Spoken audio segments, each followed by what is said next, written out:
Hello everybody, my name is Komon, and for those of you who may not be familiar with me, I am a Prince Cup player, not a champion or a top 8 or anything, but I am a top 32 participant, and today I am going to be reacting to all of the new cards and balance changes coming in version 5.6.0 actually, or no, actually I think it's called Luna 1 or something.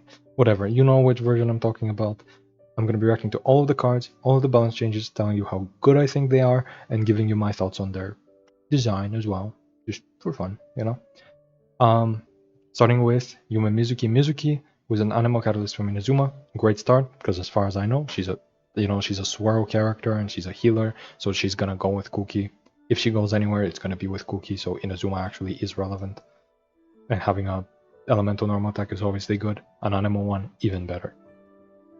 Anyway, skill. For 3 cost, deals 2 damage, attaches Dream Rifter, which, when you declare the end of your round, replace the active character with her and deal 1 animal. Bad, right? Yeah, this is worse than Genuine.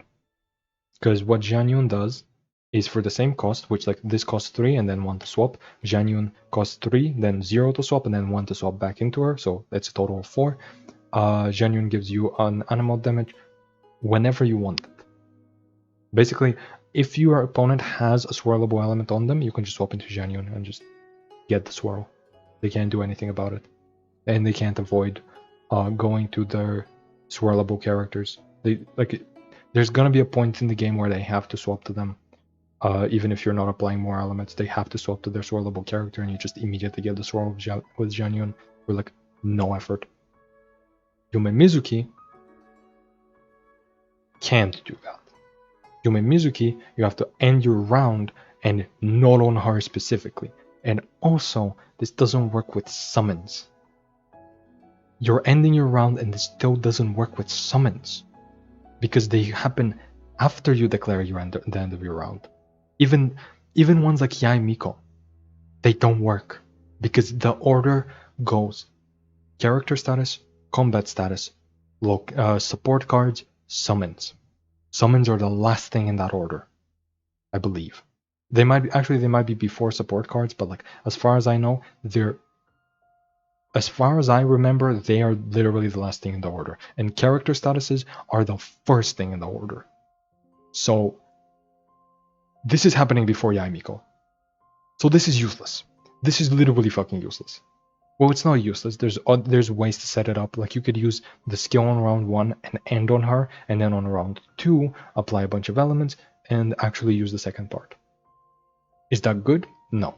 No, it's not. You could be using like Lanyan instead, and she's gonna deal like less damage, but she's gonna give you 3 shields and she's gonna be giving you discounts. Yes, you're gonna need to do a second skill on her, but like, are you really complaining about doing a second skill on Lanyan? Are you really complaining about 3 more shields? I don't think so. So yeah, like, don't get me wrong, this can definitely work, but so far off of the skill alone, she is the 3rd best animal option in Cookie decks, which is not a good start. Then we have the Elemental Burst. 3 dice, 2 energy, 3 damage, creates a snack on the top of the deck and summons a summon. The snack is a food card? Is she busted, actually? Is that why the skill sucks? Is it because she gets free food cards? For 0? 0 cost food card sounds insane. You get to get Mao effects for free if this effect is in any way relevant? You get to get infinite free Mao procs? That's crazy. When this card enters your hand, if your active character's HP is above 5, deal 1 animal damage? Wait, it's when it enters the hand? Like just drawing it does that? Okay. And like this goes after summons. Your draw goes after summons, which is like the exact opposite of this, which makes it a lot better. Like this can actually react after your summons go.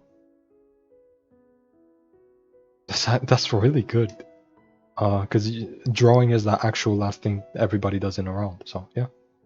Otherwise, heal them for 2 HP. I mean, I guess you do need to be at high health, but you're going to be at high health in like cookie decks and stuff. After use, discard this card and draw 1 card. This card Wait, so do you not get to play it?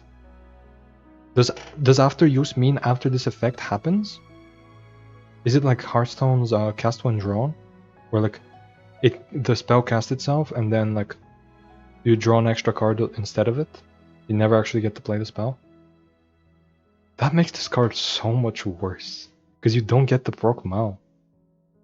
You get to draw it off of NRE or Mao or Yumka. But you don't get to proc Yumka. You don't get to actually proc Yumka. You know, I take it back. This character just kind of sucks.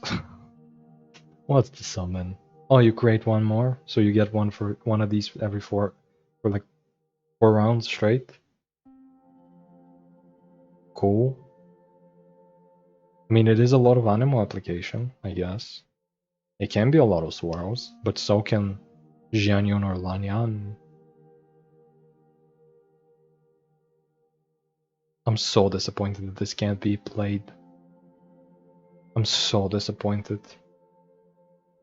Because like, if it can just be played and just draw one card, if it can just be played to draw one card, then it would be so good. You could play Mao and Yumka, and like this might create an interesting like Yumka Kuki Yuma Mizuki deck instead of the Kuki Yumka Hutao deck, which is not a Yumka deck at all. It's basically just a Hutao deck in disguise, because like you just like pretend the Yumka's the important card there, but it's actually just right for a word Hutao carrying you. This is like so. She's like so close to being usable. Like, if this didn't happen after actions before summons, and if this didn't happen, and if this was able to be played, she would be a decent card. But right now, this is just disappointing. Does a talent save her? Buff, okay, it's on this. You use the skill, you buff Cryo while she's the active character. Or not Cryo, you buff Swirls while she's the active character. No, it does buff any damage of those types. Okay. Includes damage from Swirl, yeah, obviously. Twice per round, okay. Unusable. This character is unplayable. Okay, so because it's twice per round, it only triggers actually once, because it's because the swirl damages twice, so it just gives you the damage buff once on each application of the swirl. Like if you swirl Electro, you're just gonna get, instead of dealing 1 to both characters, you're gonna deal 2. It's like animal resonance, or at least I assume that's how it works. Which mean, and like yeah, this is technically free. It's 3 costs, just like the skill, but so is animal resonance, and animal resonance also gives you a quick swap. I guess this also works on like, I guess you don't have to swirl, you can just use this with like summons, like you can use this after you've used this and you have like Kuki skill active, you can like swap to Yuma Mizuki and it's gonna do 2 Electro instead of 1. Or like Setlali is gonna do an extra Cryo off field.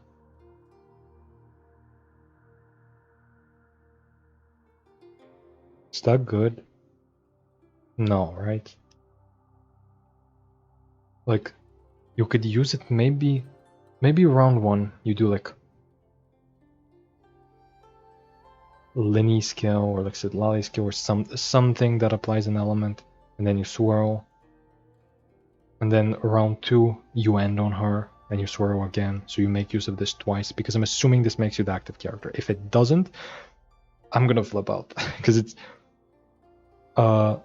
replace the active character, so she becomes the active, right? It doesn't say that she switches in, but I'm assuming she becomes active, because there's no reason for this to be used otherwise. There's no reason for this to work this way otherwise, because Kanichi at least like attacks the character from on the opposing side. It's like, I'm really hoping there's some synergy with this at some point, because like I'm guessing Gaming is gonna work this way. Like Mancha is gonna be on a different character spot, and you're gonna need to like use your skill to move over to that character spot to catch Manchai or something. Again, by the way, my predictions for this patch were that it's gonna be Gaming, Iansan, and one of the heated battle mode monsters. I was right only on Iansan. So we have to wait a little bit more for Gaming. But like, I hope we get like position swapping synergy. Or like position swapping actually matters in some way. because like on Kenichi it does, because that's just how he works. On Mizuki, it doesn't do anything. She's just like don't get me wrong. As much as I'm not very high on her, that's not because she's bad. She obviously is very useful in cookie decks. Like just running like just the talent can give you a bunch of extra damage. You can get a bunch of extra swirls or health or stuff like that, and you can get like you can efficiently get a lot of swirls off of the skill and the burst. But she is the third best Anemo Catalyst option for Cookie. That is not good. Well, that is good, but it's not good enough to see play. So unless you like Mizuki, don't really recommend playing her. At the very least, that's my initial impression. Maybe I missed something. I will be doing a tier list just like last patch, once I have gathered some more thoughts on these cards. Okay, so Lord of Eroded Primal Fire, I think it is. I still haven't played through the Outland story. I will do that soon. Somebody asked me, what do you think of the dragon? And I just like don't know what dragon they're talking about. Now I do. So I guess here's my thoughts on it. I hope whoever asked me that is watching. But yeah, 12 HP, that's bad sign, really bad sign. Because typically 12 HP, 2 extra HP is given to characters who have bad kits to compensate for it, whereas lower HP is given to characters with good kits to make sure they're balanced, like Whale or Crab or Yunkasaur. Like Yunkasaur at 10 HP would be ridiculous. Anyway, a physical normal attack. I would have preferred it be Pyro, but it's fine. Skill, deal 3 damage and discard the top 1 card from your deck. Okay, so this explains Flying Squad attack. So I guess they don't specifically hate Kava. Because for those who don't know, Flying Squad attack says after you discard this card from your hand, draw 1 card. And on Kava, that card is really bad.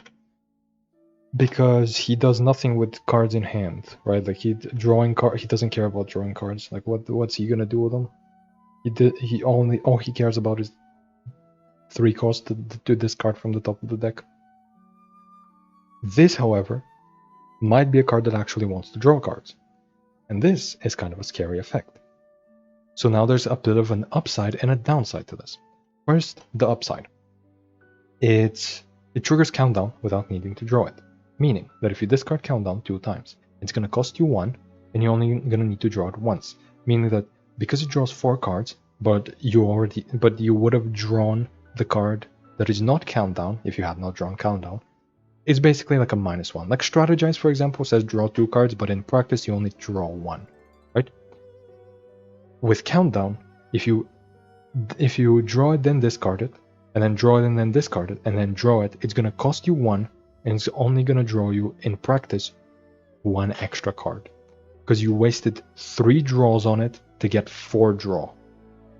That is only 1 extra. However, if you're discarding it off the top of the deck, you can get 3 extra draws when it costs 1, which makes it far better than Strategize. And so like that is an upside. The downside is you can't use Flying Squad attack, which honestly might be a bigger downside. I know that might seem crazy, but here's the thing. How are you going to reliably discard countdown off the top of the deck? You're going to need to first draw it, then discard it from hand, then put it in the deck. And if you already have multiple ways to discard from hand, you would just rather do that, because all of them discard more cards. Like, well, not all of them. Some of them discard only 1, but like Chaska discards 3, Jinyan can discard your entire hand. So like, you're giving up the quantity of discards for the quality of discards. So it's really interesting. It's nice to have this option without needing to like trigger Bloom and then and then do 0 damage. You know, like this is just like so much better than Kave. Which is to say, please give Kave his 1 damage back, please. You are directly power creeping him, because the good part about him was not the damage; it was the discard. Anyway, his burst deals 1 power damage and deals 1 piercing to all the opponents outfield. 3 pyro, 2 energy. Cool. Both sides discard the top 3 cards from their decks and attach 1 stack of resentment to themselves. Okay, so I'll get to the 1 stack of resentment later. However, what the fuck? Okay, this is really interesting because I first need to preface this by saying casual players are going to freak out about this. If you see a casual player on like HoYoLab or Reddit or Discord or Twitter or whatever, or like under a comment section, please explain to them how this doesn't matter. Discarding the top 3 cards from your opponent's deck does not matter in any way, because no deck is really like, most decks are not built with one specific card in mind. If you discard a specific card, they are not gonna lose. And the decks that are built around specific cards can oftentimes find them very early. Things like Gilded or like Joan Lee Talent. They will find them before you can burst. So this is not a relevant effect. You can think of it as losing the bottom 3 cards in your deck, because you never would have seen them anyway. So, if you're in a game where you're not drawing your entire game, or your entire deck, which is most games you will draw about 20 cards, let's say, and the bottom, or like maybe a little bit more, but the bottom few cards you will never see them. So you can basically count the cards that were discarded at the top of your deck as cards that would have been at the bottom. Meaning, this does not affect good decks in any way. Good decks, in fact this is better for good decks. Decks that have any discards in it, you as the Lord of Primal Fire player don't want this effect. As much as it might seem like, oh, it can negatively affect your opponent, it cannot. Most games, against good decks, all of their cards will be good on their own, but also not necessary, right? Like they would like a Dunyarzad, but they don't really need a Dunyarzad. Or like, they don't even need the second Dunyarzad, or they don't really need all of their foods, or they don't need the Temeyas, they don't need the Judong. The Judong would be nice, but they don't need Judong, right?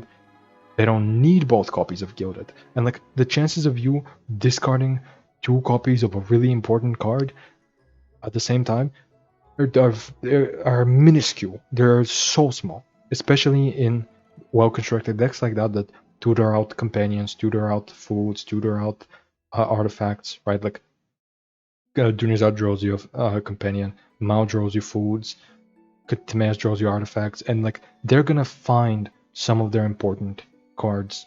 Even if you do discard some important cards, not only do they not mind losing them, they already probably have 1 copy.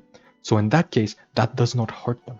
This does not hurt good decks. This only hurts bad decks, and in those cases, you would have lost anyway. So if I see a casual player complaining about this, please tell them to play a different card game for a second. Because Hearthstone had this debate when there was a card called Ticketus in Standard, which discards the top 5 cards of your opponent's deck. That card was bad.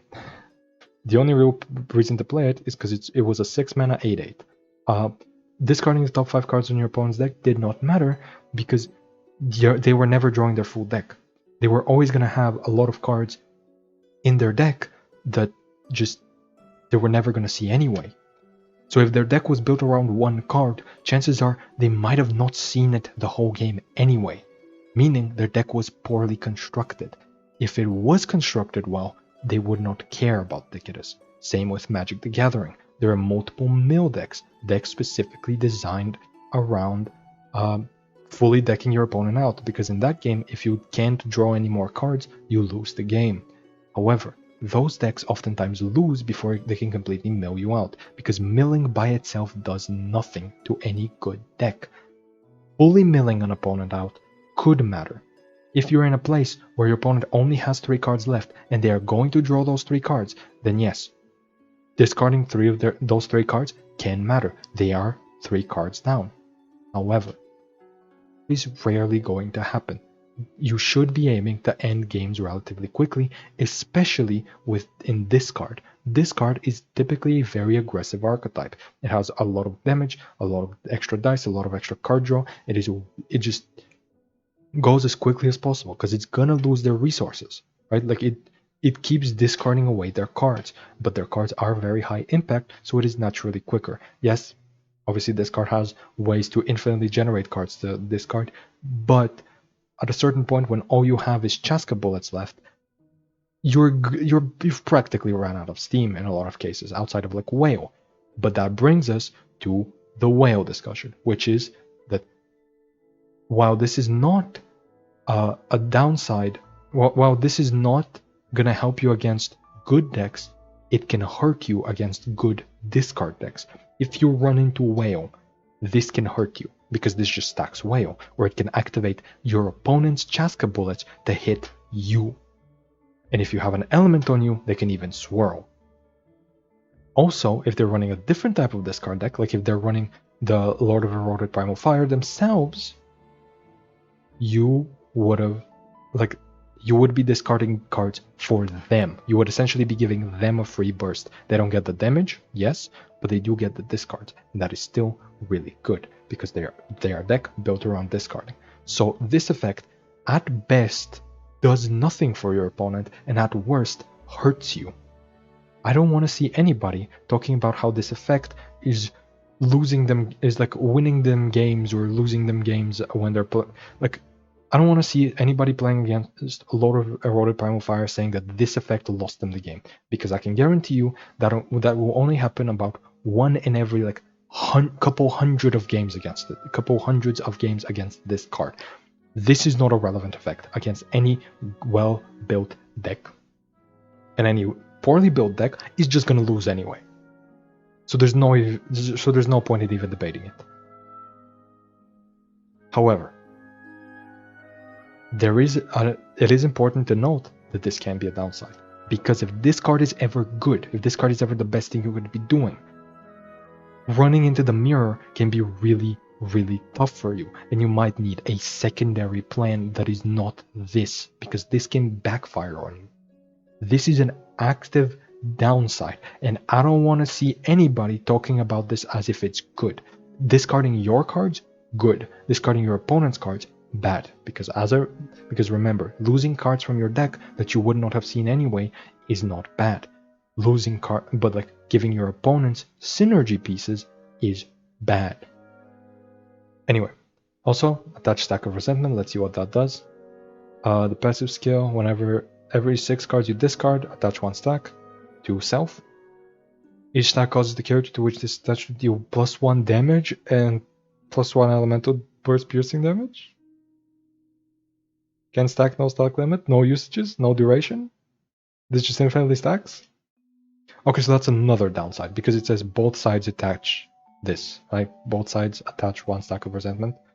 So you're gonna be giving your opponents even more damage. So I guess this is why it's 12 HP. Not because the kit is bad, but because the kit can really backfire on you. Obviously, you're also gaining resentment stacks, and you're probably going to gain it faster than your opponent unless they are also a Lord of Primal Fire deck. If they are also a Lord of Primal Fire deck, you're going to be stacking about as quickly. But, they're going to be stacking about as quickly. But if they don't have resentment on their side themselves, you're going to be getting more stacks than they are. So you're going to get to a point where this is dealing like 5 pyro and 5 piercing for just 3 dice, and that's ridiculous. Whereas they will only have like 1, maybe 2 stacks, especially if you hold off on using the burst till later.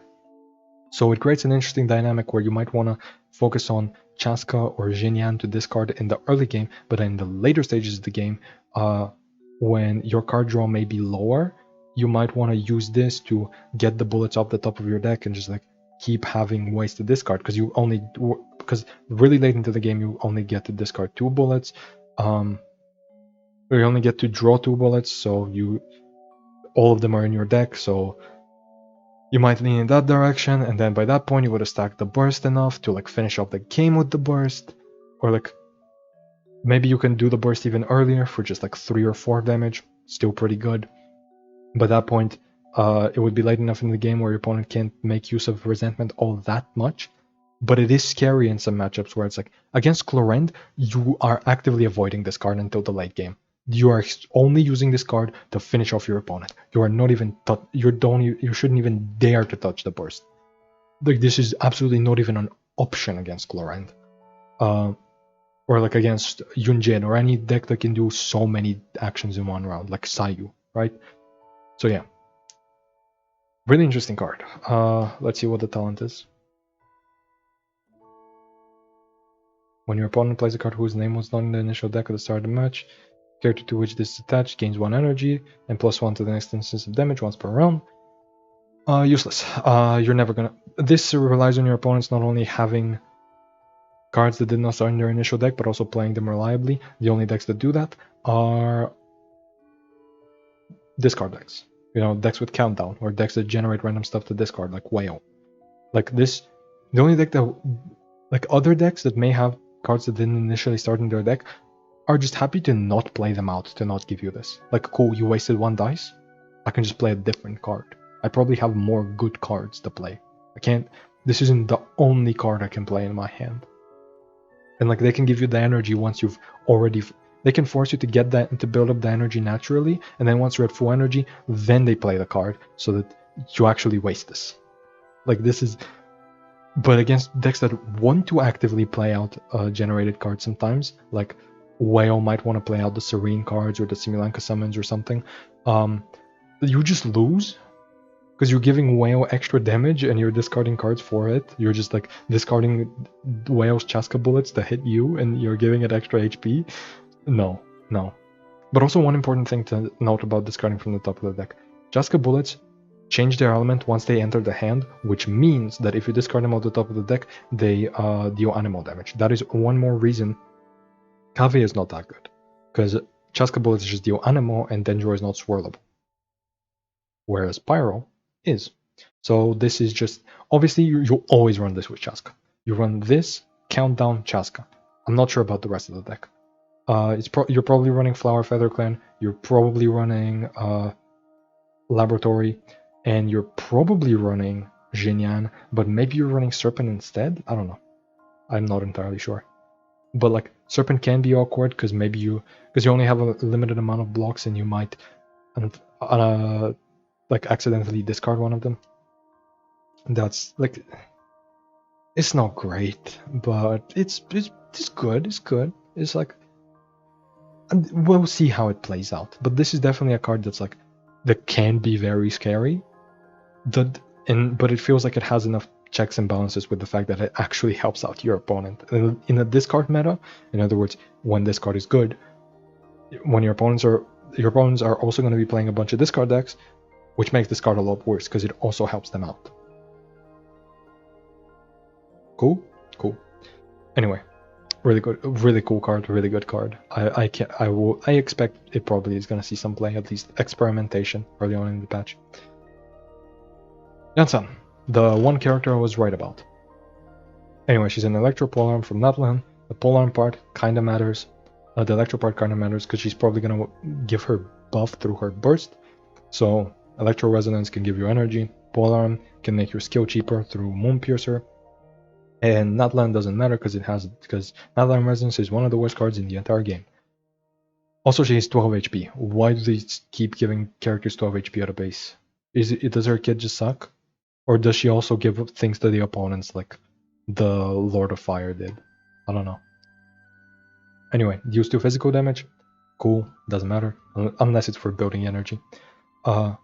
Deals 2 electro damage. Enters Night Soul. Gain 1 point. Gain 1 agile switch.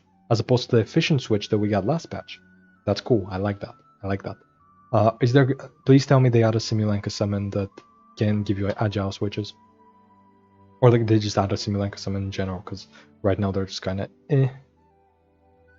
Her Night Soul does nothing. Okay, cool. It's gonna be used for her burst. 3... Okay, yeah, it's 2 energy, so you're gonna use the skill to get 1 Night Soul point, because I see the burst also gives you 1, and it's maximum of 2 like every other character. So you use skill, you use burst, and then the 3rd energy is either from a normal attack or Electro Resonance. Electro Resonance is probably preferred. So I guess we're just gonna have to wait until Varisa to have Iansan C play, and then she's gonna be busted, probably. Anyway, create kinetic energy scale. When your character deals damage, deal +2 for this instance, like Bennett. If Iansan is in Night Soul Blessing, usages are not consumed, but consume one of Iansan's Night Soul points instead. So at a baseline, if you skill burst, you have 4 usages. For passive, I'm guessing when you move, gives you more Night Soul. While this character is in Night Soul Blessing, after your character performs prepare switches, yeah. If the Night Soul points are 2, then heal. Okay, she still gets Night Soul. For a second, the heal part scared me. But yeah, if she has 2, then it's gonna heal. But if she has less than 2, then it's gonna give her Night Soul 3 times around. You're not gonna be proccing this more than 3 times around, most likely. Like, you're not preparing a skill more than 3 times around, and you're not switching more than 6 times. Or like, you would need to switch 8 times for this to matter. Yeah, you're not doing that. Even in like Albedo Venti, which I feel like the prepare part is obviously much more relevant. Why am I stuttering? I am really stuttering right now. But anyway, the prepare part is much more relevant than the switch part because you only need to do it once. Meaning that someone like Beidou, who is an Electro character, so you can run Electro Resonance, and Beidou does like Electro Resonance herself because her burst gives her more defenses. You can run Beidou. Beidou also likes damage buffs, so hey, that's something. You can run like Beidou, Iansan, get the Iansan's burst, like skill, Electro Resonance, burst, go on Beidou, and then her skill is gonna give you back 1 Night Soul, but then consume the Night Soul. Actually, if you skill then burst, you're gonna be at 2 Night Souls, so your first Beidou skill is gonna heal you instead. But it's probably gonna heal Iansan, so it's not terrible. It is some heal synergy, so maybe you can run veterans. Like with the polearm, with Moonpiercer being a polearm, you could run like Moonpiercer plus the Claymore that gives you back dice. Since you have enough of damage buff, you don't actually need Wolf's Gravestone. You can run the polearm, and they could run all of this like Sumeru polearm and Claymore and stuff. You can run a bunch of ways to discount them and artifacts, like maybe veterans. You put veterans on Iansan, because as you're setting up, it's going to be giving you some dice, it's going to be giving you some card draw, and like let's say round 1 gives you back a dice, gives you a card. Round 2, after you burst, your opponent is likely going to damage you, and after you swap away and you use a skill on Beidou, it's going to heal Iansan, which is going to draw you a card, which, there's something there. So like the prepare is the most obvious one, right? Like Beidou talent, stuff like that, you play that. Varisa is definitely coming next patch.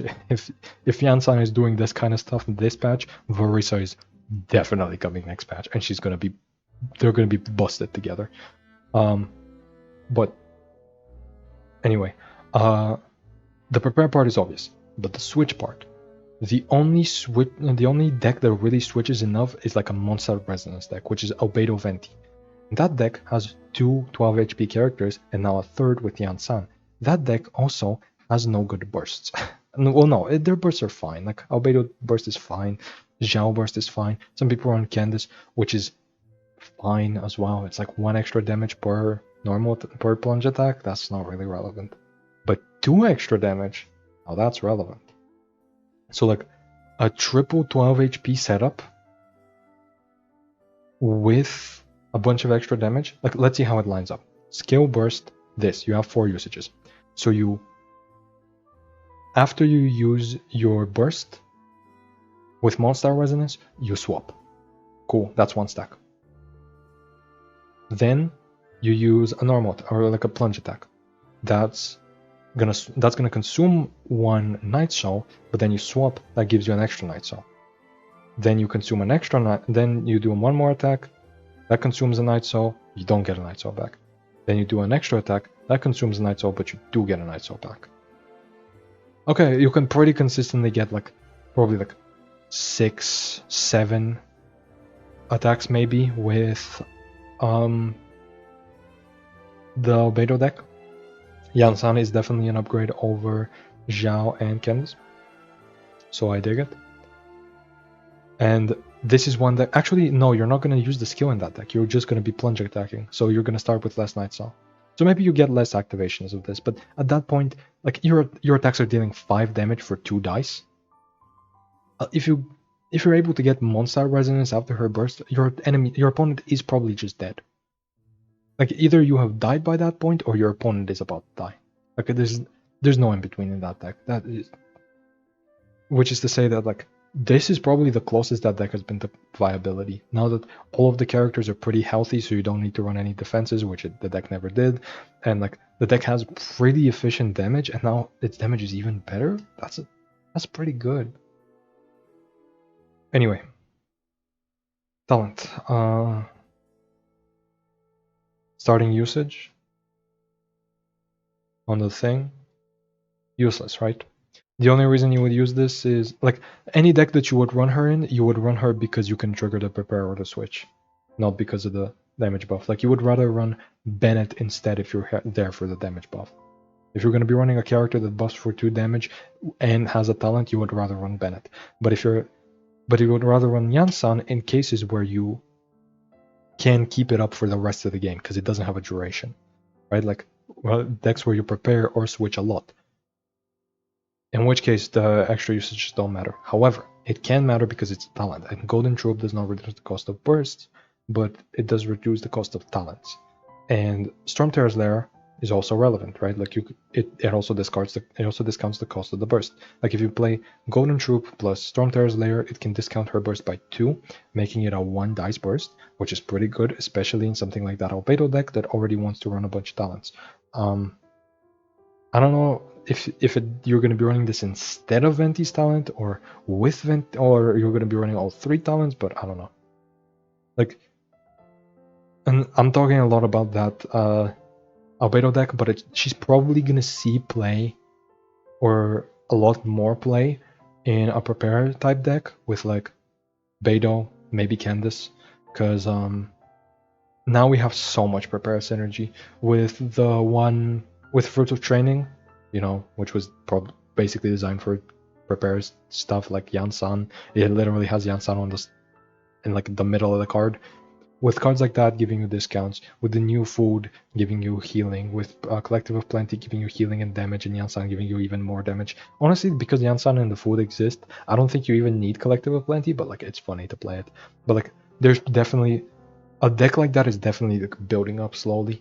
Like as soon as Varisa comes out, that deck is immediately gonna fucking skyrocket. They need to be really careful with how Varisa works, because if like all she does is like, if what she does is like prepare skills and like swap around, if she does prepare skills and swap around a bunch, and has like multiple hits, because I don't know much about her gameplay. I don't know how her kit actually works, but I've seen gameplay of her, and all I see is her just like bounce around. Like every single time she uses a skill, she then like uses a burst, and then she plunges, and then she can use a burst again or something, and it's like it's wild.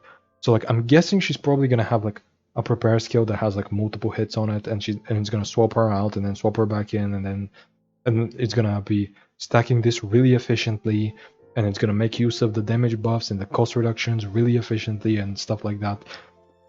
So if they make a character like that, that's probably Jansan's probably gonna be busted. But for now, we just need to be we only really have like experimentation. We can only really like experiment with like Beidou.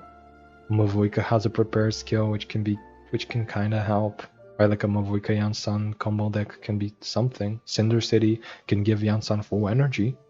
It can be something, right? But yeah, I don't know. Like for now, she's a strong character on paper that just has like no immediate home, like no obvious home. But as soon as Varisa comes out, and honestly Gaming probably as well, as soon as Gaming and Varisa come out, she's like the best support in the game. Oh no, Citlali is probably still better, but you get what I mean. She's a really good card. Anyway, off to the action cards. Starting with Aqua Simulacra, which is a 2-cost weapon, which is nice. I do like me some 2-cost weapons. I do like the weapon. I do really like the design of the weapons that are like 2-cost and don't give you damage on every hit, but have like some condition that might give you that. And yeah, there we go. We have one. When the character to which this is attached to has at least 11 HP, damage plus 2. Obviously, someone like Sijuan can immediately proc this, and Yelan would need you would need her to like play a soup. You're not playing soup on Yelan. This wouldn't work on. Oh no, okay. I just completely skipped over this part. When played, you get 1 max HP. Okay, so it does work on Yelan immediately. So it would be really weird if it didn't. Okay, so here's the thing. It still doesn't work on Yelan, because you need to be at 11 HP. Not 11 max HP, just 11 HP. So you would need to heal up Yelan. You're not doing that. There's almost no character that wants 2 damage instead of 1 damage, and that is kept at that high of HP. Like, maybe Diona can do it, but she would rather have a sack bow, because it's 1 less damage, but it gives you dice, which lets you do extra actions, and extra actions are oftentimes more valuable than extra damage. At least in like stall decks. So yeah, this is a weapon that like I don't think has any user. Like maybe there's somebody that I'm forgetting. And I really hope there is somebody. But like Sijuan doesn't want this. Diona doesn't want this. I'm not sure who does. I don't know. I really hope we find somebody because I can't think of anybody. Anyway. Oh, Noblesse. We finally have the Noblesse 0 cost. Up to the character to which this is attached to. Yeah, burst. Your next character deals +1 damage during this round. Once per round.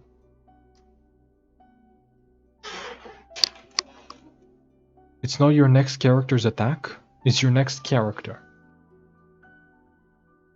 So does this mean like the character to the right? Okay. Okay, we might be cooking. If there's is there any? There's Bennett. I was gonna say, is there any deck that like uses a burst to set up one specific character? And like there's Bennett Cube, yeah. This is the character deals 1 extra damage, so it doesn't work on Kachina. Doesn't work on any techniques actually. Who would burst early and then have 1 character who can take advantage of it? Clorend would take advantage of this buff, but there's nobody who would burst early. No, Aramite. Oh my fucking god.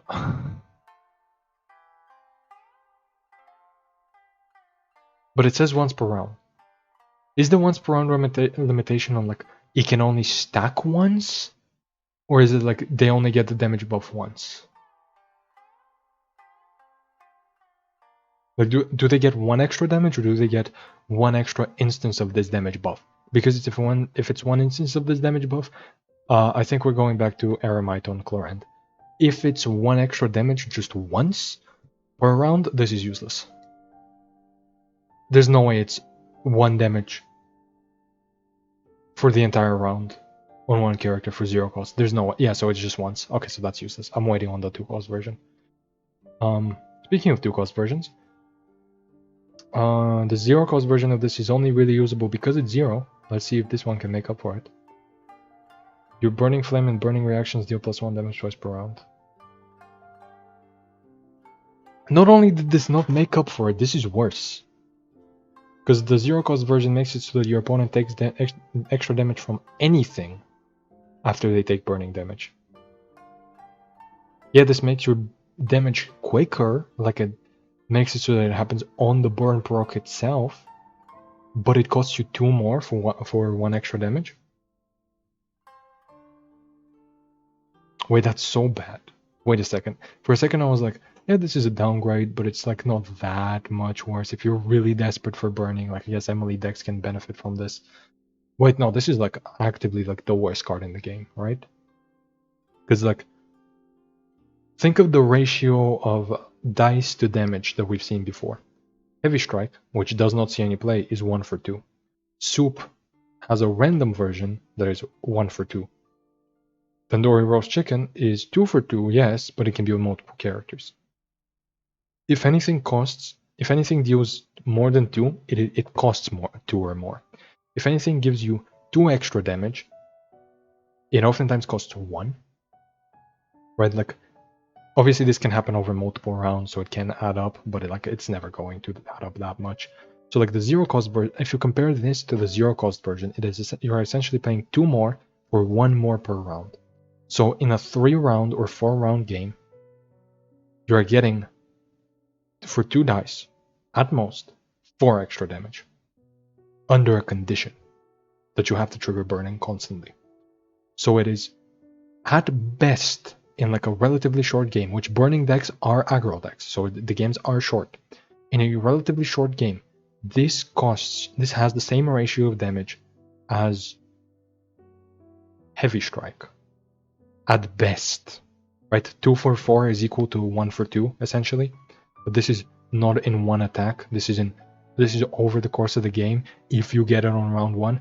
And like the biggest benefit of the other one is that you can activate it off field and then use Boar Princes on it.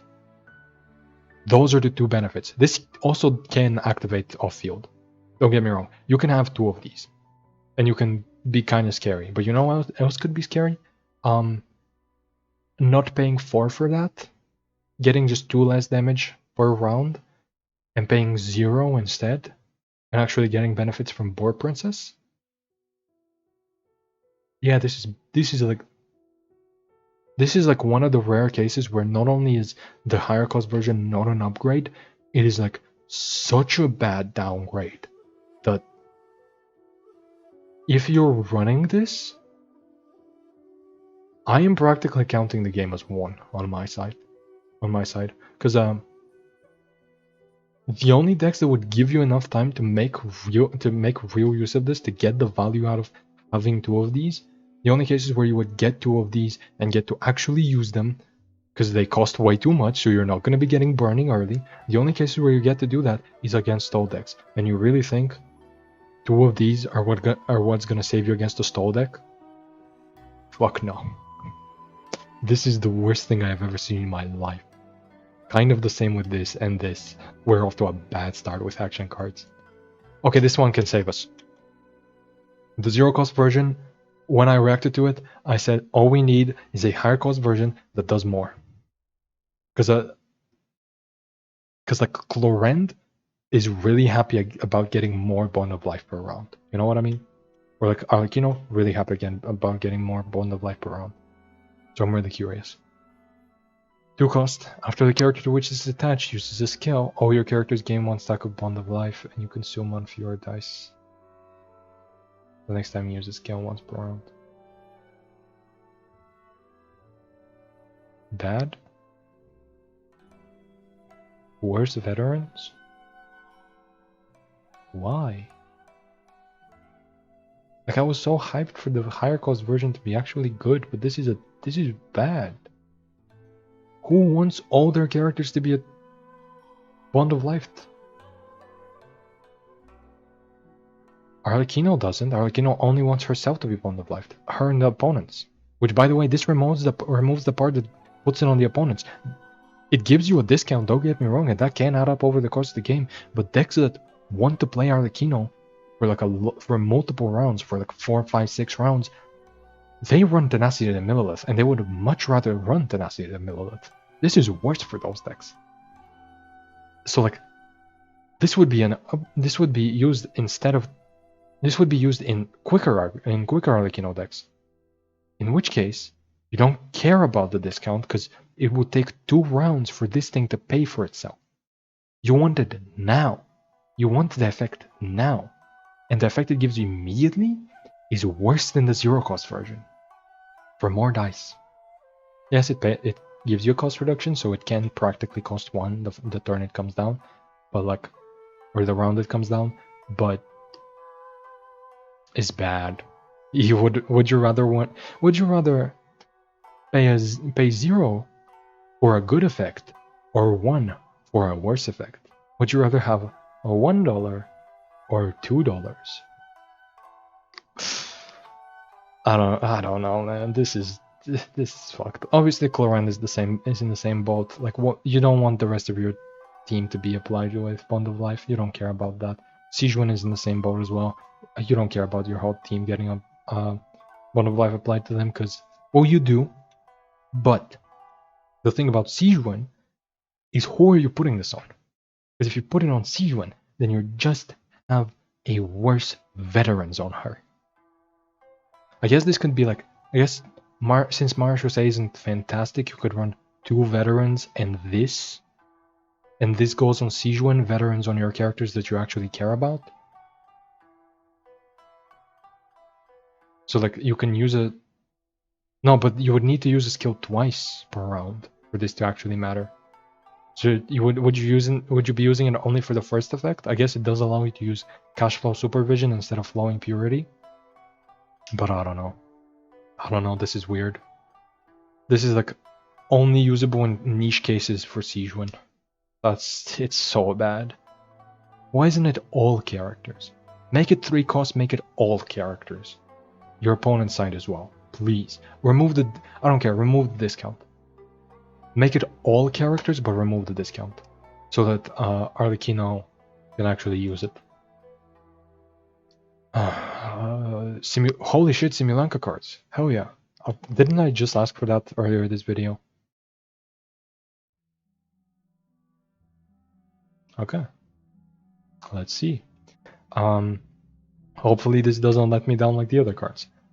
During this match, for each card you discard from the support zone, also summon a thing that deals 1 piercing damage with 1 usage.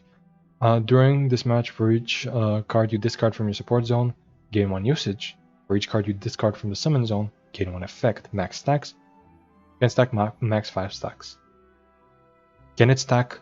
Is it max 5 stacks for both or for either? Because if it's for both, and you get like 3 extra usages, 2 extra damage, that's not the greatest, that's not all that good. But if you can get 5 extra usages, 5 extra damage, now we're talking. This is like a real build around then. I'm assuming it's the second one. It's bad. It's bad. Because the part that you can reliably do gives you usages, not damage. And in other words, you can run this with Jet, right? Like the support cards, so easy to discard. Like you can run the regular Simulanka package if you want, plus like Jet and Sunyata Flower. But like you're not getting any extra damage, so it's not worth it. And Simulanka summons are notoriously bad at removing themselves. Like they all have 2 usages instead of 1 when you really want them to be 1. You're oftentimes like bricking on multiple squirrels or something, and like if you want to play out a squirrel, you're gonna have to like refresh usages instead of like letting it use up its value completely. So like getting the more Simulanka summons you have, the worse this is. The worse it is for this effect, because you don't want to refresh their usages. I don't know, that feels really awkward. But it is a Simulanka summon itself, so it can use the cards that are like when you play a Simulanka summon, or when you make a Simulanka summon, increase its effect by 1, which I'm guessing does not count towards these stacks. And the other one that's like at the end of the round triggered the effect of one of your Simulanka summons an additional time. That one can be really good, right? Like getting to trigger, if you can increase its damage and then make it trigger twice, it can be really good. Like it can actually be a real build around, but unfortunately the damage increase is the difficult part. Otherwise you can run like a small package of not the toy guards, but the other ones, the randomly generatable ones. You play those out early on, and then towards the end of the game, once those run out, you get like 2 or 3 damage buffs on this. You play it out with like Jet, because you've been discarding cards from your support zone to give it extra usages. It triggers twice at the end of the round to deal like 3 damage twice or something, or like 4 damage twice, and you have Jet to also give you some discounts. So it can be a nice little package, but right now it's like it's close, but it's not quite there. So we need more support. I guess what I mean is Durin when? When are we getting Durin? Zero. Okay, 0 cost. Narration footnotes. Both sides summon a toy guard. Okay, we're starting to get good cards. Not only this, you know how I said you run all of the cards except the Toy Guard ones? This allows you to do that. This allows you to have a Toy Guard on round 1. It's gonna run out by round 2, and if you summon the dragon after this, this is gonna run out of usages and give the dragon extra damage before the dragon actually acts, which is really good. You don't care about your opponent's side of the field because you get more usage out of it. Or like you can run this in like a freeze aggro deck maybe. A Stow deck probably doesn't care about it as much, but like a freeze aggro deck, a 0 cost dealing 3 damage when your opponent just gets 1, and since you're an aggro deck, you don't care that much about getting hit. This is really compelling. This is really compelling in like a freeze aggro deck, yeah. Or like a deck that doesn't mind getting hit that much. Like this can be good in a mid-range deck, like just because like you get to deal 1 damage and then your opponent hits you and you get benefits out of like Marashosei maybe, and you heal it up anyway, so like nobody really cares. But like you're probably not running that there. But it's a really good start. A 0 cost that gets you some value, but it's still kind of balanced by your opponent also getting something. Don't get me wrong, you're going to build your deck in a way where this is more valuable for you than it is for them, but it's still something, right? Like it's still balanced in a way by the fact that they get 2 free damage. So it's nice. It's nice. It's a nice little card. I like it. A blessing from M. Was that Mona's master? What? N is Nicole. A is Alice. M is fucking Mono's master, I think. I don't know. 0 cost, once again, good start. Select a summon on your side to discard. This? Or like stuff for this? Okay, we're getting somewhere. Or convert its usages into up to 2 basic elemental die of different types. Or elemental dice of different types. If its usages count is no less than 3, then heal the most damaged character in your team for 2. That doesn't matter. The last part doesn't matter. It can matter if you get like a Toy Guard with like 3 usages, but you don't care. So there's so much to say about this card. These 2 cards together for zero cost can give you 2 dice, obviously. But then also you can run this in like a, as I mentioned, like an aggro deck, right? Like a freeze aggro deck where you can make use of this on its own, but then you can also make use of it with this. But then also there's the jet thing that I mentioned. You can maybe run like this, all of the Similanka cards that give you random Similanka summons, not the Toy Guards, but the random ones, plus this. And you're running like Jet, Dunyarzad, Seed Box or something with Sunyata Flower. I think you've basically ran out of deck slots at that point, but like this giving you 2 extra dice, Jet because you can immediately use it on a 2 usage summon. In fact, this is a way to get rid of summons, Similanka summons that you have 2 copies of without feeling bad. Like you could get you could have 2 squirrels, play out one of them, use this, get an extra 1 dice out of it in order to play the second one, and that's gonna progress this. That's nice. That's really nice. On top of Jet obviously gives you a 3 cost discount, which is essentially 2 extra dice because she costs 1. Jet costs 1. This costs 0. They both give you essentially 2 extra dice.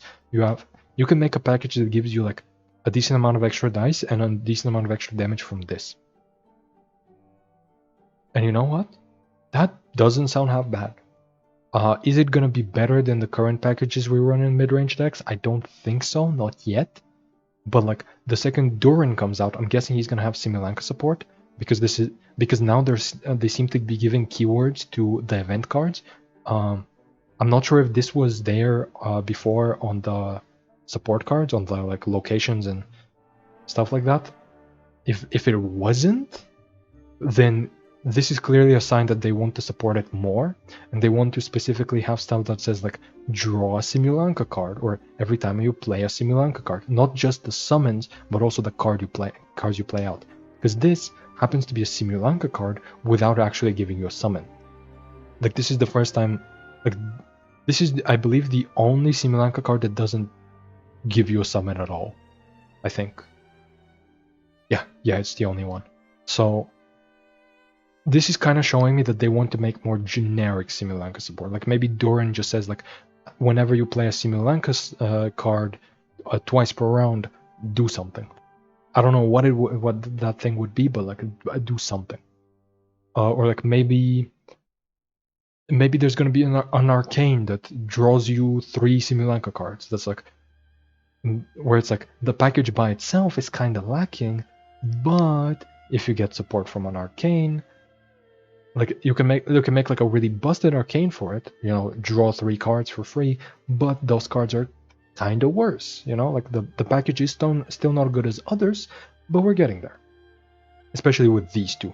These two, honestly, these two are kind of what's gatekeeping them from making something like that arcane that I mentioned, or making generically good Simulanka support. Like you just can't, because these are gonna go into everything if there's generically good Simulanka support. But anyway, Revelr's Beats costs 2, draw 2 cards, good start. If you have more than one weapon or artifact in your hand, create one Omni element for each. So this not only costs 0, it's essentially dice fixing. Well, it doesn't cost 0, but it costs practically 0, and it's basically dice fixing. But it's a whale card. I don't like that. It's a whale card. Because what other deck is gonna be stockpiling on weapons or artifacts, and if they don't, like, weapons and artifacts that they don't care enough about the play, but also a deck that's okay with playing this out for 1, not for 1 or 2, not 0. Whale is okay with drawing 2 cards for 2. It's not good, but it's okay. And when it plays it for 0, it's like actually Pot of Greed, right? And like obviously Whale likes Pot of Greed. Every deck likes Pot of Greed, especially since it's also dice fixing. You know what I mean? Like this is better than Pot of Greed, if anything. When you can proc it, this is better than Pot of Greed. Now obviously Pot of Greed was also busted because Yu-Gi-Oh has no resource system outside of that, but still. Is there a deck outside of Whale that can proc this reliably? Yunjin can, because all she does round 1 is ramp and draw, and at the start of round 2 she can probably use this. Like she can probably, like, she's probably gonna have, because she also uses Wagner and does not equip herself until round 2 whenever the weapon is from Wagner is free, and because she runs a decent amount of artifacts, I believe it's like 6 typically, you do very much like this. This is a card that basically for free draws you an extra 2 cards, or an extra 1 card, right? Because that's how math works. You draw this and then 1 more card on top of it, because it one of the cards you draw from this replaces itself. You know what I mean. I mean, Yunjin wouldn't mind an extra 1 card. That's essentially what Leo Resonance is there for. No, actually Leo Resonance cycles itself out. Yeah, it gives you, you pay 3 dice to get 3 dice later, and you pay 1 card to get 1 card later. This actually gives you more cards. Could Chlorend use this? No, she doesn't run enough artifacts. But could she? But she does run enough weapons, and in cases when you have enough weapons in your hand, like if you like before you actually equip her on round 2, if you have a second weapon, this can essentially be a strategize that fixes your dice, and kind of, yeah, it's a strategize that fixes 1 dice, and also sometimes you might run into the artifact situation. It might lead you to like rebuild your Chlorine deck in a way, maybe. Like I know a lot of people probably thought about stall decks as soon as they saw this, because like those are the decks that run a bunch of weapons and artifacts, but no, stall decks don't care about this at all, because you actually want to play out your weapons and artifacts. Like maybe there's a stall deck that where like maybe in some cases you play out one of your tenacities, but you still have 1 in the hand and 1 extra of something else. Maybe this can go in a stall deck, but like they would just rather the consistency of strategize probably. Does this go in magic decks? Because it is basically a strategize that fixes dice, or like this can be your second strategize in a in a magic deck. Maybe. Because like you might run two weapons, because you might run more than one weapon, and you might run, and you're definitely running more than one artifact. And in many cases, on round one, you may not have enough to spend your dice on, so you're okay with just paying two to draw two there. It's not good, but like on top of strategize, it can be nice. Especially, it can especially allow you to play something like Lumenstone and really ramp.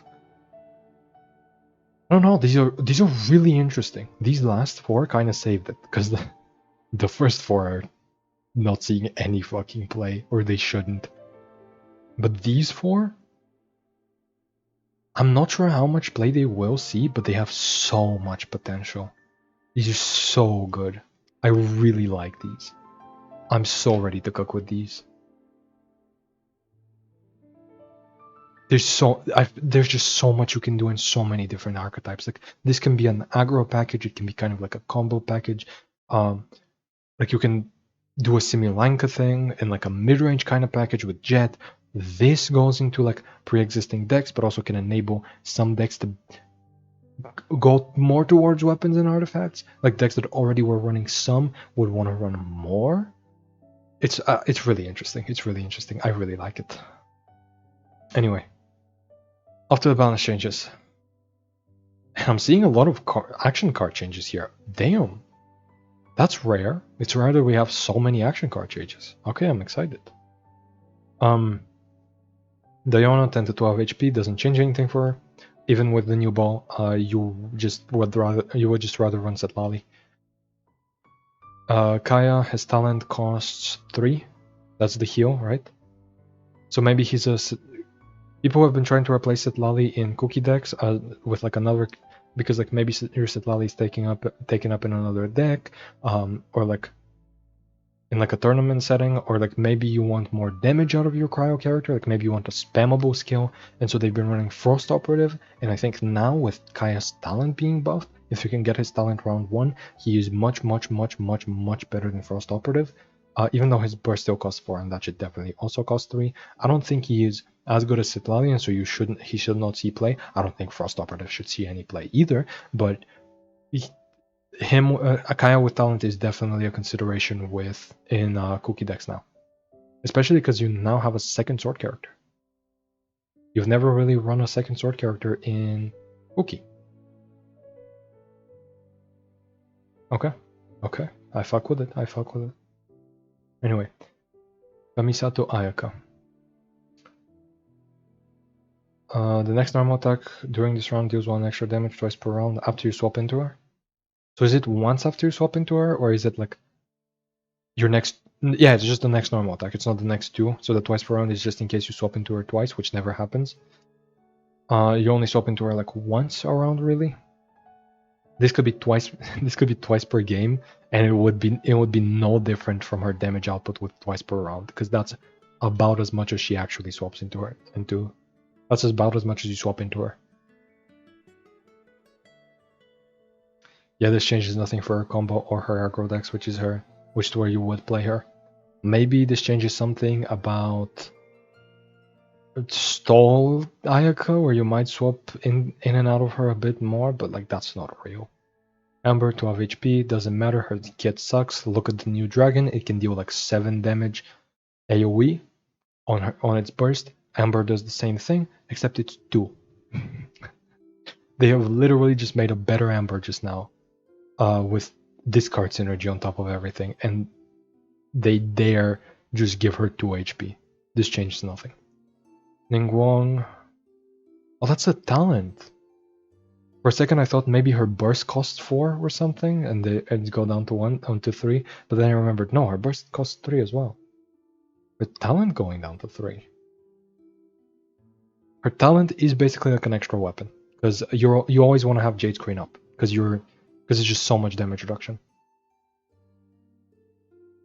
And like it deals more. The skill itself deals more damage than the normal attack. So while you have a weapon and the talent equipped, spamming skill is just the optimal play.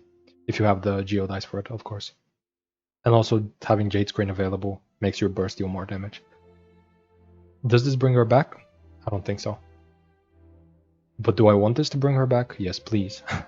For those of you who don't know, during one of the 2 seasons when I qualified of Cat Style Gathering, when I qualified for the Prince Cup, I was spamming Life Sentence in the Cat Style Gathering because I just didn't want to play Magic, and it went decently. I don't know if, I mean, maybe with some of the new packages, Life Sentence could be revived with like Dunerzad, Mao, Zhudong, Sing Your Heart Out. Like you can maybe revive her with maybe not Barbara Kokomi, but maybe like Farina Kokomi? I don't know. Ningguang with talent and weapon and Tenacity the Millith is definitely a very scary card. Don't get me wrong, but you need so much investment into her. And I'm not sure if she pays off that investment, but maybe. I am definitely excited to try it out though. Jelonen, 12 HP, does not fix anything. The decks where she is currently kind of playable, the decks where people would consider her, like Yunjin, the 2 extra HP does nothing, because if you lose on that deck, it's not because Jelonen didn't have enough HP. It might be because Yunjin didn't have enough HP, but not Jelonen. Any Jelonen deck that is seeing any amount of play is basically a combo deck, and that is basically what she's for. You can kind of fit her into stall because she has healing and she has a consistent damage debuff every round if you can keep it up on all sources, right? Like all elements. If all your damage is elemental, then she will, buff all of your damage every round from all sources, which can make her a good stall card. But unfortunately, she's just not. So the 2 HP doesn't matter. And then Kave. I'm pretty sure earlier today, or earlier in this video, I mentioned how I want them to give him his damage back. And I've ranted about Kave multiple times. So I will do one final rant. Well, it probably won't be the final rant, but this is gonna be like, this change pisses me off. So I'm gonna explain why. Kave, when he was first released, was thought to be a menace because he could reliably FTK, more reliably than other characters. It was harder to avoid, and it oftentimes dealt not just 10, but even 11 damage. However, that was during Whale meta. That was right off the back of Hyper Magic. That was while Yunjin was still unnerfed. Or actually, no, I believe Yunjin was next patch, or around that time, right? That was that was the end of probably like the strongest power level metagame we've had so far. Like Hyper Magic into Whale, or like Hyper Magic into early discard meta was one of the most powerful ones. So Kave was really lacking behind that. He was not a good card. He did not win very many games. The games he did win is because somebody was playing a bad deck and he FTK'd a character that the opponent was trying to set up with, like Raiden. He beat up on something like Raiden burst decks and stuff of that sort. He, however, cannot beat any real deck reliably, because the only way to get that FTK was to build his deck in a way where it's filled with garbage. He needed to build just a bunch of 3 costs. He needed to make sure he reliably hit 3 costs. That is bad, because as soon as Kave is dead, you have nothing to do. Arena cannot do anything with a random 3 costs. Whale can do something with random 3 costs, but it's nowhere near enough. You need more than just random 3 costs for Whale. You need more synergy to make him actually really excel at what it's to make it really excel at what it tries to do. Kave never really did that. Kave was an aggro deck that did not have the damage output to kill you as fast as other aggro decks have done throughout the history of the game. Kave pretty much had as much damage as 3.3 decks. Okay, maybe I'm exaggerating a little bit. He had about as much damage as 3.7 decks. In other words, decks from a year before him. And then they nerfed his damage, meaning that his only even remotely viable place right now is still as an FTK bot. Cannot be used for anything else. Them nerfing the base damage of his discard makes it so that he can still get the FTK on 10 health characters as long as he discards a 4 or 5 cost card, which you can build a deck with 10 of. So 1/3 of the time he can still FTK a character with 10 health. It's very unreliable, but he can still do it. However, because he does not have much damage, he cannot be running things like Flower Feather Clan, or he can run Laboratory, but it's not really the best on him. With him, he can be played with APEP, but does he really want to discard 2 cost stuff instead of 3 or 4 or 5? No. Cave nowadays is best used the way they tried to prevent. However, especially because he doesn't work with the flying squad attack from the top of the deck, because it only works from hand.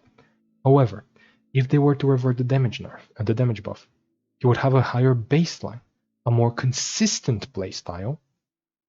He would still not be able to reliably FTK like he did before, because most characters have 12 HP now, or a lot of characters have 12 HP, or you have characters like Setlali that are going to give you enough shields to survive it. And then afterwards, the threat that is put on Cave is about as similar as it was before. We're in a metagame that is more defensive than it ever has been. It has similar offense. It's not. I wouldn't say it's as good as back during Hyper Magic, but like obviously a Yun Gen deck can sacrifice their Seahorse and then kill you. So Cave is always under pressure, and when he dies, he has nothing to do. So even if you were to bring back the old FTK playstyle, I know a lot of people are going to complain, but they have to realize that not only can he no longer FTK as consistently, it is much worse than it was before, because people have defenses now. Like he can like actually that's the only thing. He can't FTK as consistently, so the FTK only setup is not reliable. What would be reliable, however, is a lower cost discard deck. One with APEP, one with still Farina for the application, but yeah, one with APEP, one with Laboratory Ruins, one with Flower Feather Clan, one with a bunch of the cheaper discard synergy, where you don't mind discarding a 0, 1, or 2 cost card because it still turns into some damage. It's not great, but it's a Dendro application which can react. That can be an extra 1 damage. So out of baseline, if you react the burst scan, it's 1 damage out of base, even if you discard a 0 cost, and then 1 extra from the reaction. And that's pretty good. That's just a decent baseline. It is not enough to make him viable in any sense of the meaning, but it is pretty good. What does this fix? What does the 2 HP fix? Because he no longer has the threat he previously had, but he has more survivability. However, survivability means nothing if he cannot accomplish anything with it. He has never been played in a stall deck of any sort. Any deck that actually cares about HP. And obviously HP is not only impactful to stall decks. Mid-range decks can use it. Aggro decks can use it just because they know they don't have defensive utility innately in their deck. Combo decks can use it to protect their combo character. Cave cannot use it in any way because he simply is nothing. He is not an aggro character. He is not a combo character. He is not a mid-range character. He is not a stall character. He is unusable. The only cases where he works is if you still have 10 in his current state, is if you still have 10k health, or not 10k, just 10 health. I'm thinking of Street Fighter for some reason. You have 10 health, and he discards a 4 or 5 cost thing. That's where he's usable. He's not even good as a printer with his talent, because one of the best cards to print is Bat the Discard. Flying Squad Attack does not draw you a card if you discard it off the top of the deck, but it does draw you if you put it in the hand. And having more of that card is really good. It's really, really, really, really good. However, if you discard it, it's essentially as if you discard it off the top of the deck and make an extra copy, it's essentially as if you just drew it. Unlike other discard cards, where if you discard it and then give a copy in the deck, or then give a copy in hand, you could discard it twice essentially. Cave cannot make use of a lot of the newer discard synergy. Cave is not good at FTKing anymore, but that's still his best purpose. They failed at taking out the one part that that annoyed people while still making him pretty much unplayable, even though he was already bad. 2 extra HP does not fix anything, and it will not fix anything ever. You could make him 20 HP, all he will be used as is a meat shield because his actual skills do nothing. Actually, well, no, at 20 HP, you might use a skill or two there, here and there. But anyway, enough about the cover rant. I know some people are gonna freak out about this. I know I'm gonna see comments that are like, no, they nerfed Kave, what the fuck?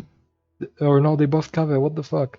No, they're giving more burning support without realizing that, like, I know people on HoYoLab and on Reddit and on Twitter and on Discord and on YouTube comments, fairly casual players, are gonna be scared of Kave buffs. They're gonna be scared of the Lord of Primal Fire discarding their cards from the top of the deck.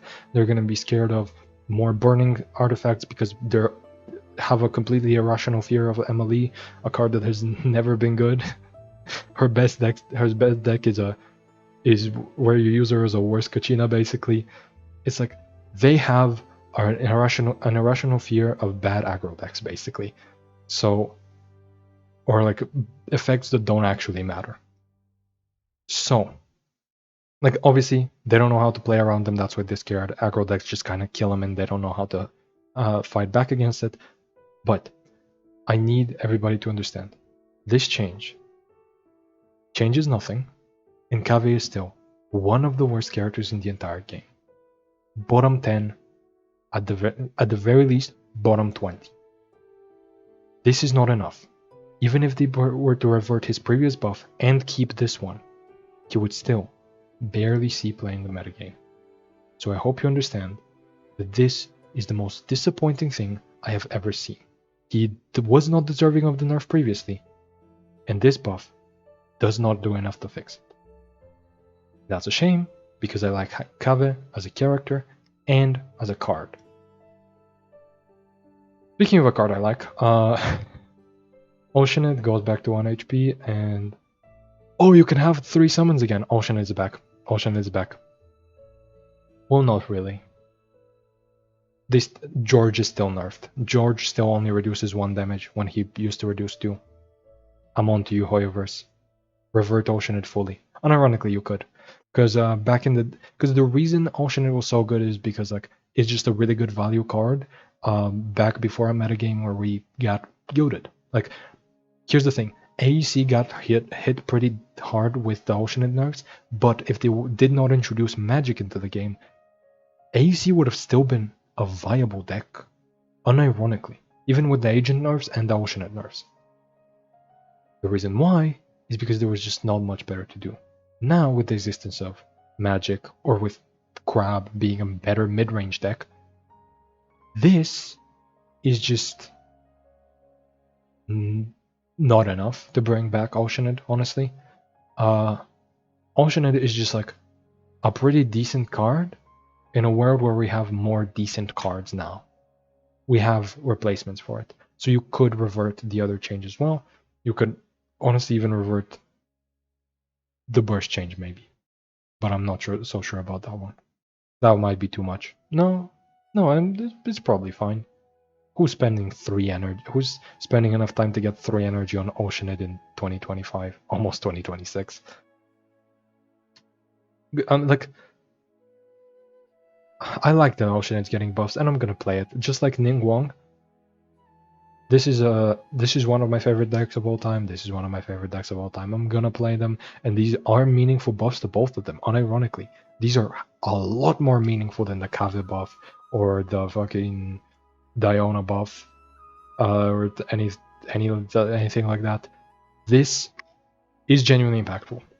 It is still not enough to make Oceanid competitively viable, but it is a good change. Is that a buff? Not a nerf. That's a buff. The Wolf Lord. Why? Wolfia is like a decent deck. It's not the best, but like it's a decent mid-range deck. Like, I know they haven't. I'm really disappointed they didn't do anything to Citlali, a whale, or a crab. But like in a world without those cards, Wolflord is fine, especially with the new card that discards a summon to give you dice equal to its usages. Wolflord oftentimes used multiple skills to apply corrosion to you and to do crystallizes, but it got way too many usages on its summon. And I believe its summon is capped at 3. So like you can also get the health off of that. You can like overcap your summon, get up extra dice, get some healing, and then summon it again. And now you have 1 more damage in the process. Golden Wolflord just got buffed indirectly by introducing a new card that can go in its deck. I don't know if it will, but it could go in its deck. And also, it's getting a direct buff. A card that was already good. It's honestly one of the better parts of Wolfia. It's this and Navia, right? Like you're playing the deck for this and Navia. You would not be playing the deck without one of the two.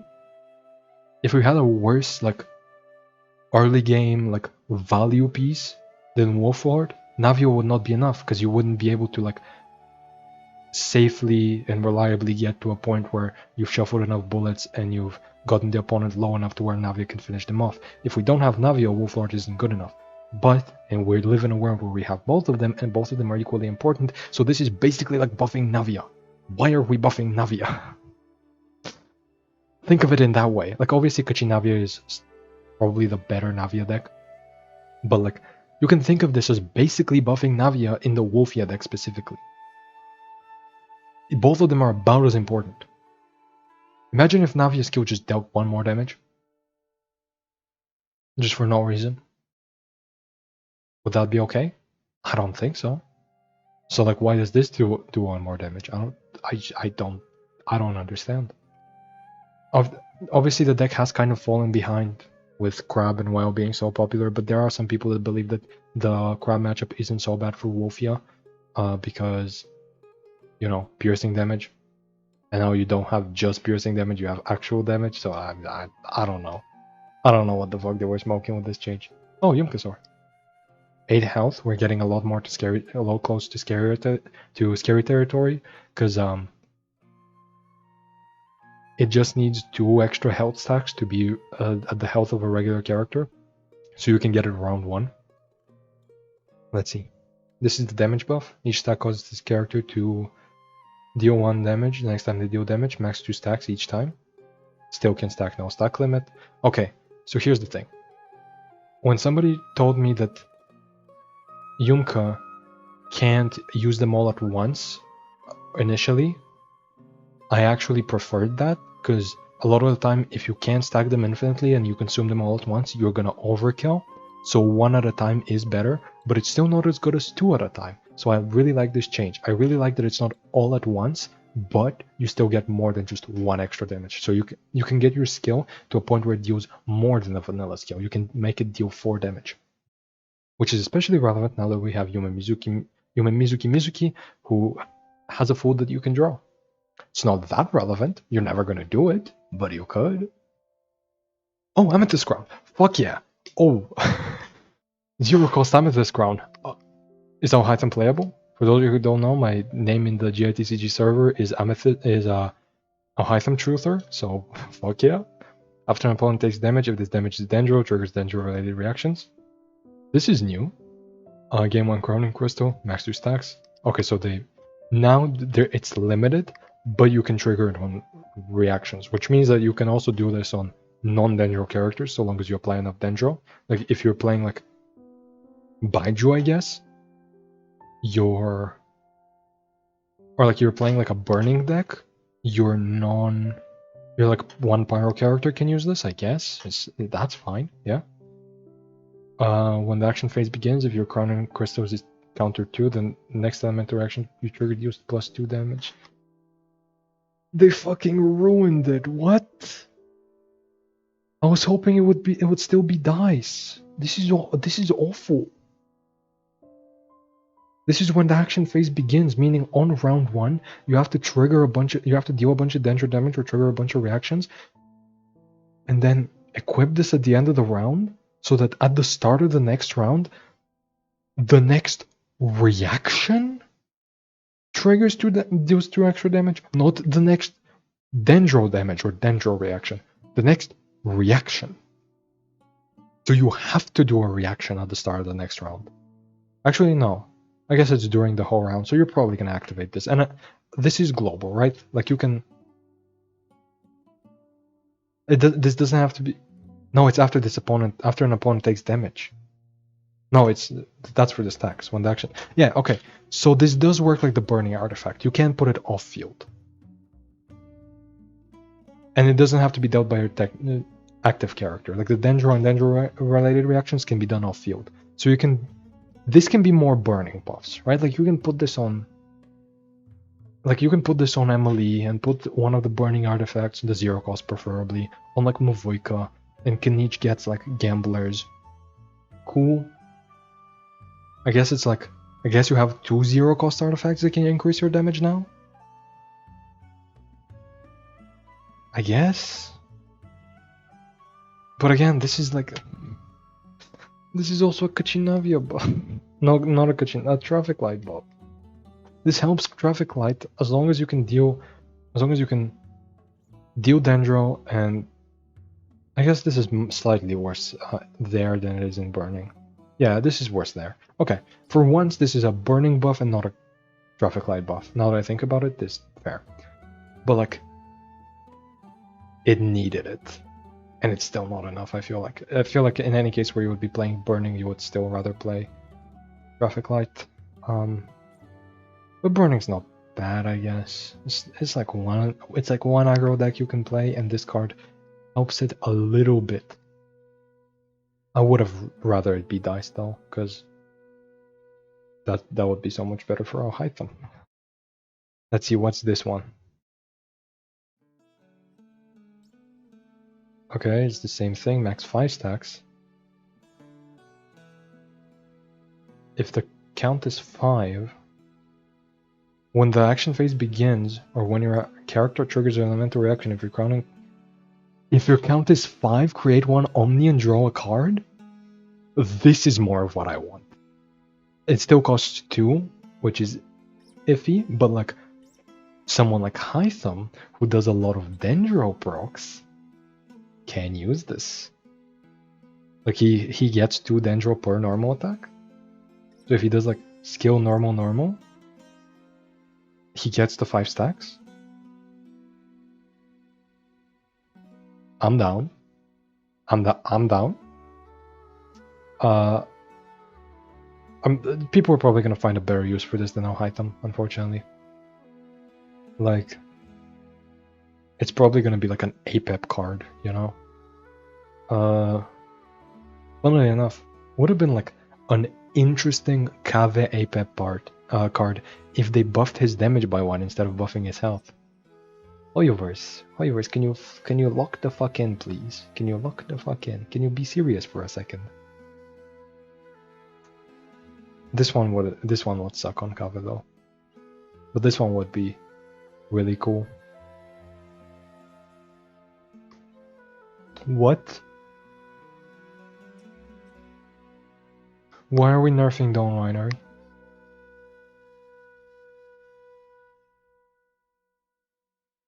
No deck runs this. Don't tell me China's still playing Traffic Light. Don't tell me China's still playing Traffic Light.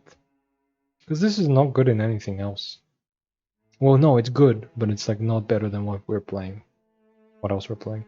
And like, honestly, is it even like that good in Traffic Light? Like, it's decent, but like, not. And now it's still good in like stall decks that would want to run it previously, but there's not many of them left, and they killed it in Traffic Light because now instead of for two dice getting 2, for 3 dice you get 2, which is like it pays back for itself on round 2 instead of 1.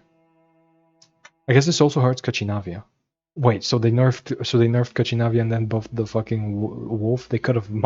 Yeah, this is essentially this is now officially the equivalent of buffing Navia by 1 damage. It's the same thing. If Kachinavia doesn't have Dawn Winery, if Kachinavia is going to be a worse deck, if you're gonna nerf Kochinavia and buff Wolflord, do they intentionally want us to play Wolfia instead of Kochinavia? Is that what they're trying to do? Because like, this is questionable. Grand Narukami Shrine. Also 3, please give more dice. After your character uses a skill, if the total number of elemental dice is odd, create one Omni element twice per round. Cooking. They are cooking. No longer limited usages. It's much worse to get off of Sunyata Flower, which they just gave us a reason to play again with like the new Simulanka summon, but whatever. But yeah, they're kind of cooking. This is actually good, kind of. Because a lot of the time your dice are gonna be odd. Because if your skill is not cost reduced in any way, and you use it when your dice are even, they're gonna become odd. So it's good. Because this is after you use the skill. So this is just pretty good. You can trigger this twice around pretty reliably in a lot of stall decks. This is just pretty good. You're not gonna run it over current packages. Like you're not gonna run this over Dunyarzad, Mao, stuff like that. But it's a lot better than it was before, for sure. Ginger Forest 1 to 2. Does it give you more dice? I see more usages. When the action phase begins, if the current total of number of elemental dice is even, your character's normal attacks will cost 1 less unaligned element. Usage is 4. When action phase begins. What does this mean exactly? Like, do you get 1 discount per round on the normal attack? Do you get all 4 on 1 round? Or do you get a buff on your character that you can get 4 times that gives them a theoretically unlimited minty meat rolls? I'm guessing it's not that. I'm guessing this is just like a second minty, because for 2 dice, you get 4 discounts, which is essentially 2 extra dice. That's what minty gives. For 1, it gives 3 discounts. That's 2 dice. So essentially, it's just an extra minty, the way I'm reading it. But it also requires your current total of dice to be even, which sometimes it might not be. There's some... No, I guess you can build your deck in a way where, like... Yeah, I guess, like, Opera procs at the start of the action phase as well. So you don't have to worry about that, as long as this is played first. But Opera can fuck you up as long as this is played second, so... Again, better than the previous version. Definitely better than the previous version. But I don't know where this would see play. I mean, this will see play in every janky normal attack deck that I play from now on. Like every bad normal attack combo deck, I will definitely be playing Chinju Forest with Sunyata Flower and Jet. And the new card that gives you extra dice when you gives you dice for discarding summons or something, maybe. I don't know. But I'm definitely going to be playing this a lot just for the memes, but it's not a good card. Like, again, this is not enough. This is not enough. This is just a questionable nerf. Honestly, this could be if they didn't change the cost on this could be kind of usable. Because it's basically going to be old Dawn Winery. But I guess they don't want old Dawn Winery. I guess they're not comfortable with it. So I guess that's where we're at. So we get like 4 interesting action cards. They're nice. The balance changes are actually interesting, but they don't do a lot. The only thing they kind of do are like Wolfia might see more play, Yumka might see more play in cookie decks, and that's about it. Like the already good cards become better. Iansan is not gonna see play yet until Varisa comes out, I feel like. This might see play. And Mizuki might see play in the first few weeks before people realize that Lanyan is just better. Yeah. I mean, it's a better patch than last one, where we got like Lanyan, and that's it. And the Simulanka cards, which are now gonna be good because of this patch. I'm definitely more excited about this patch. Yeah. Also, speaking of last patch, is Hazo? Wait, this is Iansan gives Hazo a buff because Hazo consumes the usages slower than Sayu does, so he gets more use out of the buff. We found one deck where Sayu is not a worse, or where Hazo is not a worse Sayu or a worse Farzan. You know what? As much as the balance changes kinda suck, that is a pretty high note. That is a pretty good note to end it at. So yeah, Hazo buffs, everybody. Hazo buffs. Goodbye.